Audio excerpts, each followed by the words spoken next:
good morning everyone. Thank you for joining us. Merci à tous de nous rejoindre aujourd'hui. C'est un plaisir de vous accueillir.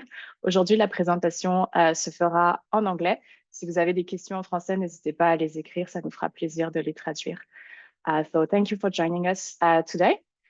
So for this presentation about our new Immigration Council, if you can introduce yourself in the chat, we would be very grateful to know who you are, where you are coming from. Like this, it will also help us to turn the discussion around your different profile. So my name is Charlotte Fulcharon. I am Director of Member Relations at the Chamber. I will briefly introduce the Canadian Chamber today and let my colleague Diana explain you more in details what this council is going to be about. And we will also have a period of questions at the end of this presentation. So do not hesitate to use our section, the Q&A section, to ask your questions. We will be happy to answer your question at the end of the presentation. So who we are, what is the Canadian Chamber? So if you don't know us yet, we are the biggest, most effective business network in Canada.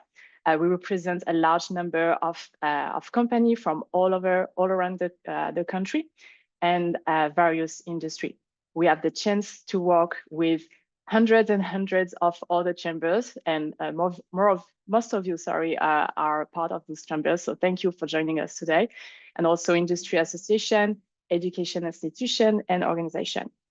So our strength is really to amplify your voices and top concerns on the world stage, and also unite business voices through our different councils, events, committees, and mission as well. So we are all really trying to help protect your interests. So today we are going to introduce you to our new Immigration Council. I just want to remind you that the membership is mandatory to join our council, and is also fees requested to join a council. So if you are interested, I will be really happy to share more information after our presentation, because the fees really depend on your organization. So I won't share any of those specific information today because I need to analyze your profile and your company to give you the best answer about this. So Diana, I leave you the floor now, and you can introduce us to the Immigration Council. Thanks, Charlotte. Hi, everyone. I am Diana Palmerin Velasco. I am the Senior Director, Future of Work here at the Canadian Chamber of Commerce. I am based in Ottawa, and I do work with our policy team. My files are immigration, talent and skills, workforce development, and also all our work on inclusive growth. So such a pleasure to have you here. Thank you for giving us 30 minutes of your time. We are very excited to talk to you about this new initiative of the Canadian Chamber, the Immigration Council. I think it's not a surprise for anyone in this room that really we do have a crisis on our immigration system. And this, of course, within the context of a very challenging economic situation, lots of uncertainty, growing unemployment rate, a very high youth unemployment, and then, of course, Canadians across the country being worried about affordability and housing and strained social services. So there are lots of things that are coming into play. Of course, immigration has been a big file for the Chamber for a number of years.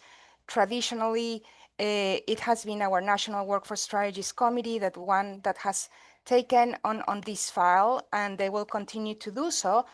However, because, as I said, we understand that there's a crisis right now when it comes to immigration, that is the reason that we are launching this new Immigration Council.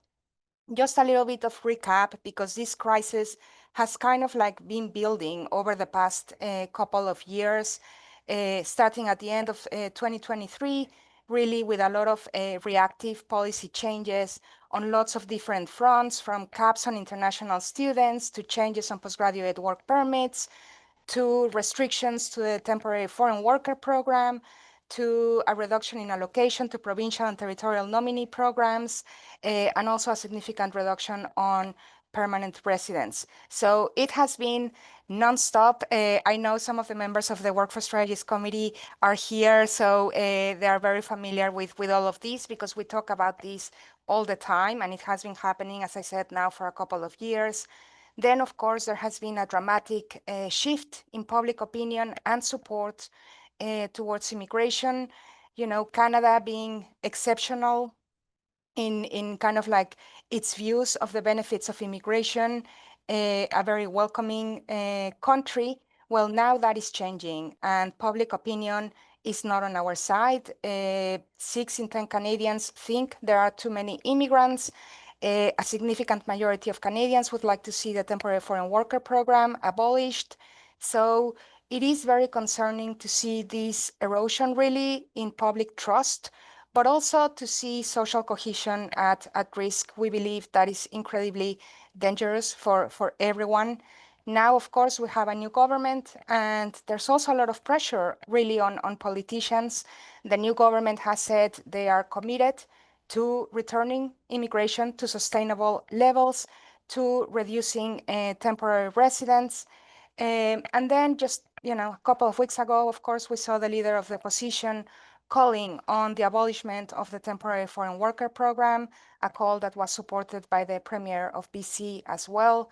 So in general, a very challenging situation for immigration right now.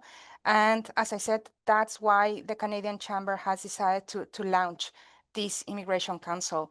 We really think it is a time to reset the conversation, to unite and to advocate and to transform the current conversation. We know very well that immigration is a key driver of economic growth. It is a workforce imperative for Canada, and we need to speak up about the importance that immigration has for the Canadian economy. So this council, really what we want is to create a strong group of business leaders from all sectors, all regions of the country, to help the Canadian Chamber reshape our own narrative towards immigration and to provide recommendations to the federal government to work with the opposition parties and on how to restore the confidence on our immigration system. So councils really are very action oriented. They usually meet 6 to 8 times a year. So councils have a 1-year term. They agree on an agenda, and as I said, meeting 6 to 8 times and really moving forward the advocacy on specific files. In this case, it would be immigration. Right now, just in recognition of the challenging political environment, we want to have a very comprehensive view on immigration.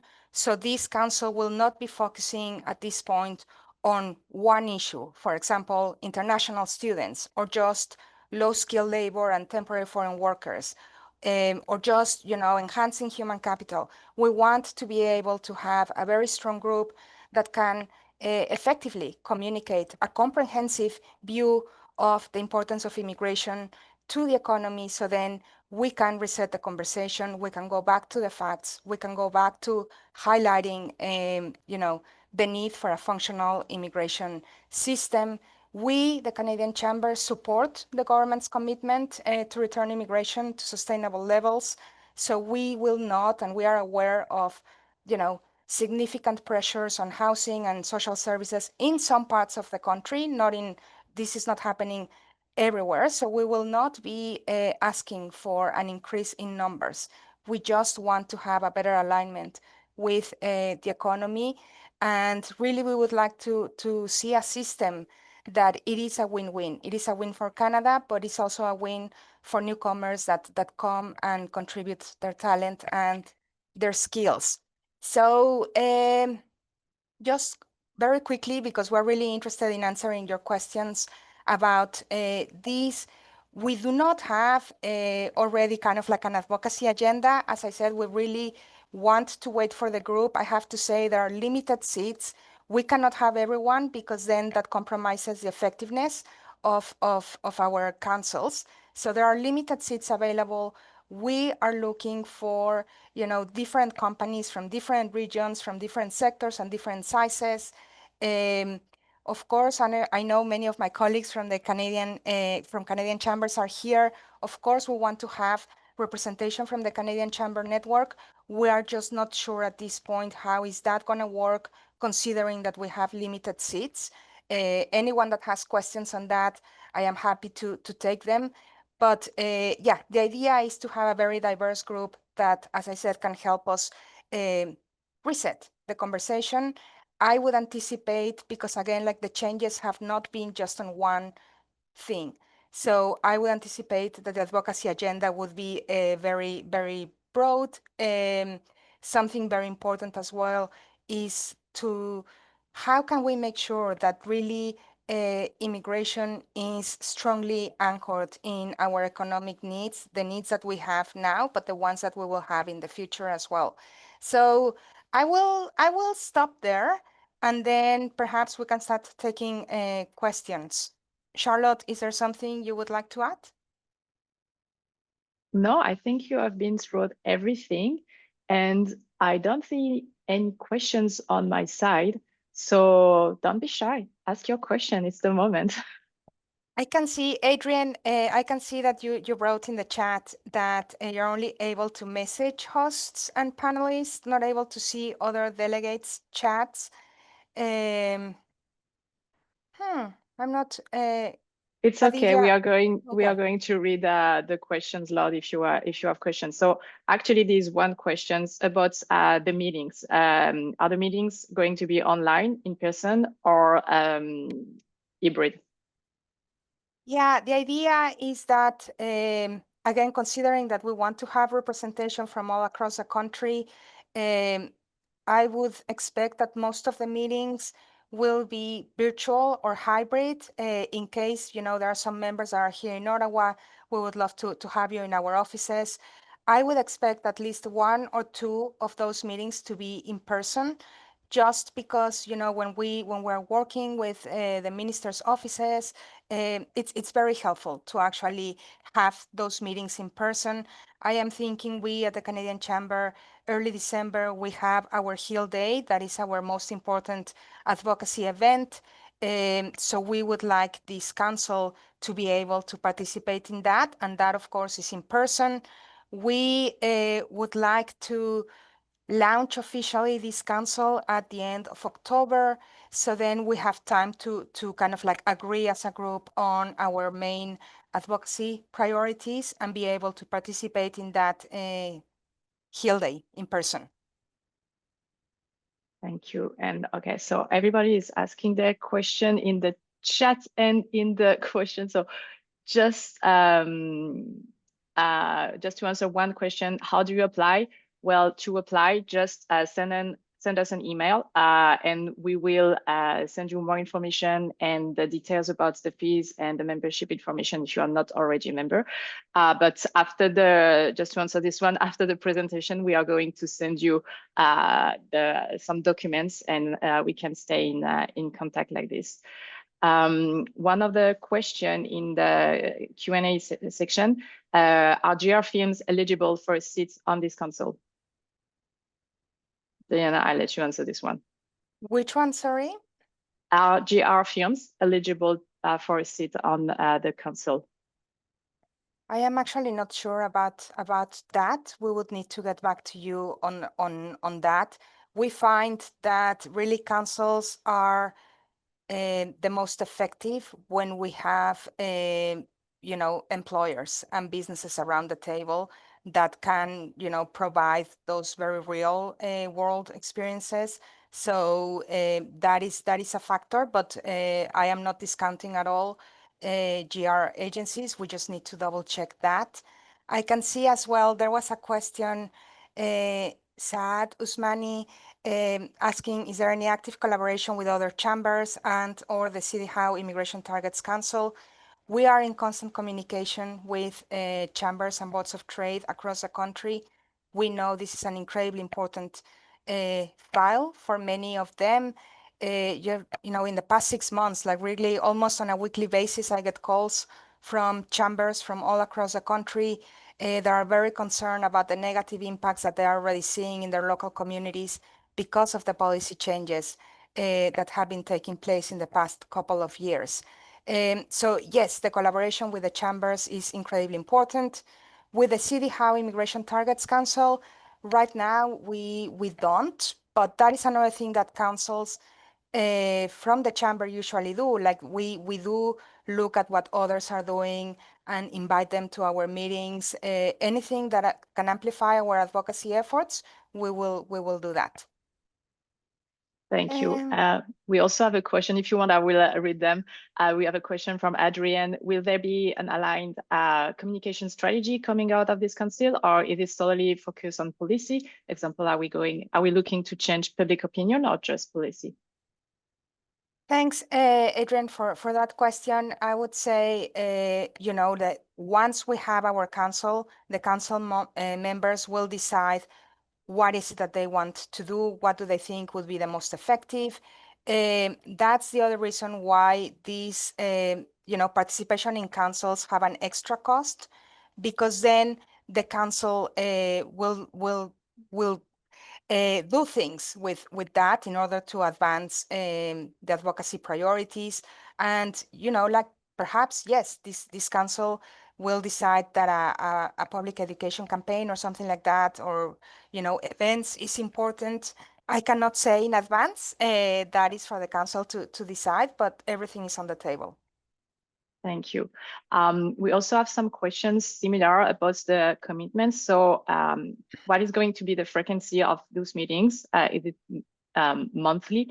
And outside of the meetings, is there any commitment expected? Sorry. Yeah, there's just so much that we can plan. We know, councils, as I said, meet 6 to 8 times a year. If more meetings are needed, then happy to have more meetings. If unexpected opportunities, come up, we will take them. Yeah, like not necessarily monthly, Emily, but that is also something to be agreed with the group in terms of the cadence, just to be effective. I can see another one here. What is the major goal? Getting insights on current problems of companies with immigration, or creating new ideas and programs to optimize the system. Thanks for that question, Adele. I would say both. As I said, we have modest expectations because we have a very challenging political and economic context when it comes to the immigration conversation. So, but I would say yes, right now there are many problems taking place. So we want this council to be able to communicate that to the government, but also if there are ideas on how to improve and how to make sure, again, that immigration is strongly anchored in the needs of the economy, that any changes are not making it more difficult for employers to have access to the labor that they have. So I think is both of those things, but for that, we need to have the company's representation and the knowledge and expertise to be able to communicate that. Thank you, Diana. And there's another question. We talk about the GR firms, but the question here is, what about the people from the public services organization? Are they eligible to join the council? Public services? Yes. Like example, health authorities. I am not sure. I think we will also need to get back on that one. Okay. Well, yeah, like usually in our councils, we have, of course, businesses. We know as well that, the post-secondary education has been hit really hard by all the changes. So we are also looking to have representation from, reputable post-secondary institutions. We also know there are immigrant serving organizations that are being impacted by this, so we will also welcome that. We also know there are specific sectors that are really, really struggling, so we welcome associations from those sectors, and yeah. Thank you. Well, I think we went through our different questions. There's one last questions. Yeah, so you look at the questions, I will look at the chat. Yeah, sorry. So thanks for the last message. Yeah, like the chamber representation we will have, but I'm just not sure how that is gonna work. But yes, we will continue engaging with the chamber network on this because for us it's very, very important to also consider that kind of like regional and local perspective. Thank you, Lorena. I think we went through all the questions. So except if someone has the last questions, otherwise I think we can finish our webinar a bit earlier. So we are going to send you an email after this webinar with the presentation and more details. If you want to join, don't hesitate to reach out. You will have our different email address. And yeah, no more questions. So thank you, everyone. Merci beaucoup pour votre temps. And we hope we will continue the discussion with you by email, I would say. Thank you, everyone. Thank you, everyone. Bye.